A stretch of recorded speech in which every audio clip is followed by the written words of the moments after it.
Bonjour à tous, on part sur l'hippodrome de Lyon-Paris ce lundi pour une nouvelle émission Quintet Flash, un Quintet Plus qui va se disputer dans le prix de la Fédération des courses du Centre-Est, un handicap pour 4 ans et plus, la distance 2000 mètres, 16 partants au départ ici, un lot assez homogène quand même.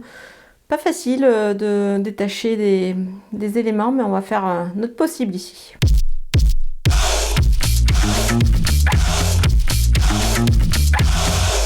On attaque avec les bases et le numéro 9, Bémer. Il reste sur une excellente sortie et se montre performant à cette valeur. À mon avis, il devrait briller dans cette épreuve et pourquoi pas s'imposer ici, vu ses lignes. Le numéro 4, Esprit Joyeux, il retrouve Morphe One qu'il a déjà devancé dans les mêmes conditions au poids. Le cheval est en forme et prêt à en découdre une nouvelle fois. Pour les premières places, le numéro 2, Morphe One, justement, on y vient. Il a pris 3,5 kg sur sa récente victoire dans un quintet. Il dépend d'une écurie évidemment en très grande forme, il peut encore se distinguer ici, surtout sur cette distance. Les opposants avec le numéro 16, Henry the Lion, il est vraiment régulier, peut profiter ici d'un poids favorable dans ce lot et avec la corde 2, c'est pas mal. Attention, le numéro 11, Circeo, c'est la ligne avec Bémer, il a les moyens de bien faire aussi dans cette épreuve. Avec un bon parcours, le numéro 7, Allure, elle a démontré qu'elle avait la pointure la dernière fois, elle n'a pas démérité du tout dans le quintet de Paris-Longchamp. Donc voilà, c'est pour cette raison que je m'en méfie, d'autant qu'elle va jouer à domicile. Le numéro 10, Thunder Speed, pas mal du tout le dernier coup dans un quintet plus marseillais, il peut confirmer dans cette épreuve. Coup de poker, c'est le numéro 8, Saint-Hélier, il est bien placé dans les handicaps désormais, il devra en profiter ici avec une valeur 38.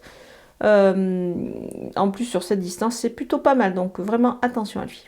Les outsiders avec le numéro 12, Seabreaker, elle a pris du poids suite à sa victoire, mais elle mérite un certain crédit quand même dans un lot comme celui-ci. Le numéro 1, Cassius, sa valeur a été revue à la baisse ces derniers mois.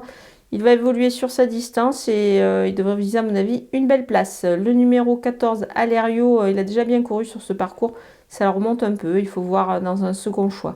Le numéro 15, Rio d'Octobre, il est toujours aussi efficace sur cette distance. Il est en forme et doit faire fi de sa pénalisation au poids. Le numéro 6, Bozio, il revient sur un tracé un petit peu plus court. Il ne faut pas le négliger ici pour une place, attention. Le numéro 3, Aptix, il va évoluer sur une distance plus courte cette fois. Il peut être pris de vitesse, certes. Il faut voir plus dans un second choix.